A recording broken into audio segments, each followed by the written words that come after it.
hearing Mike talk about the old stuff and the new stuff and pull out the glove and the glitter socks and do the moonwalk for the first time, it was like, I got to do that. Michael Jackson and Stevie Wonder are both great artists, but over that I would have to choose Michael Jackson. His moves are awesome. He sings awesome. He's just the greatest. No wonder they call him the king of pop.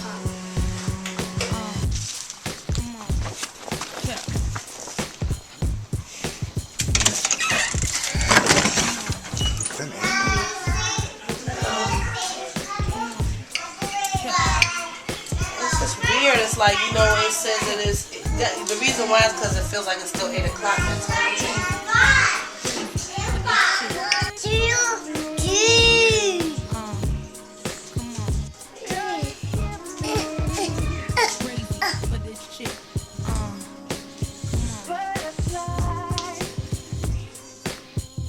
So after the death of Michael Jackson and really realizing how much influence and inspiration that he was to me, and now knowing that I have a family full of children, I kind of was inspired to maybe try to get them into some more music. So I'm teaching them songs and, you know, playing the piano and just trying to see if they get a feel for the music and if they really like it. Let's see. It's a world of fantasy. It's a world of fantasy. It's a world of fantasy.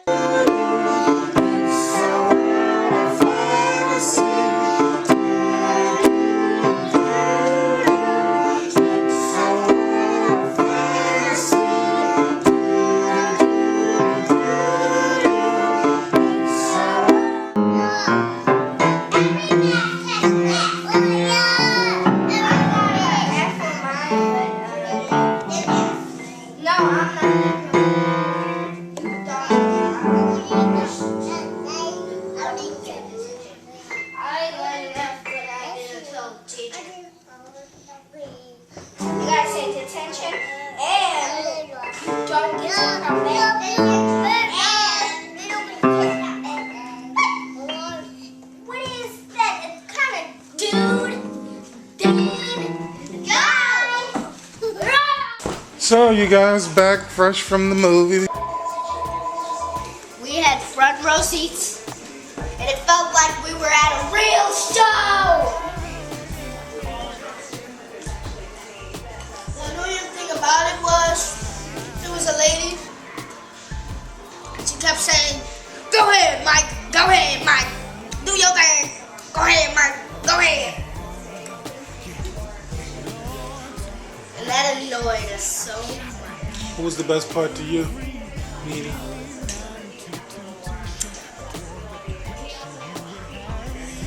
They were all so good that I couldn't pick and choose. Really? Did any song that you liked the most? No? All of it. All of it? So who you think is the best entertainer in the world? Michael Jackson. Is that a trick question? No doubt. You don't think Soulja Boy can compare to Soulja Boy. Michael Jackson? Soulja Boy is corny. What about the Jonas Brothers? Nobody likes the Jonas Brothers. What about Hannah Montana or See, the New Boys is second with the Jerk. No, the Jerk. Oh, okay. Oh, they coming in second to Michael Jackson? Yep. Oh wow. That's the Jerk. I know that's the Jerk. That's Jerk stuff. Look at Jerk stuff.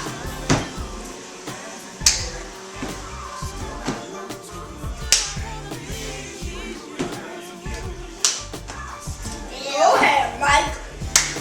Yeah, go ahead, Mike. Go ahead. Well, I was getting ready to take the kids to see the This Is It movie. And what's really funny about it was I knew that I was probably going to be more excited than them. but I was kind of prepared for that. But I definitely wanted to see the movie, and so it was it was clearly a rehearsal. But I think that was the beauty of it.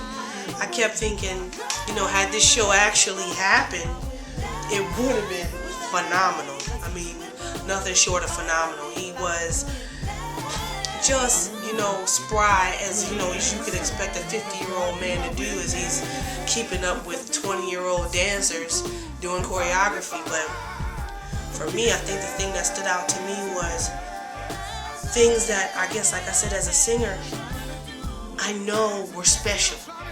The whole time he sang, there were no pre-recorded vocals, and we're talking about a big production. What they were playing was a huge production. So no pre-recorded vocals. He had 4 background singers, and out of those 4 people, they managed to get those backgrounds sounding just like the record. I mean, there were times where he wasn't singing full out, and that had nothing to do with his ability.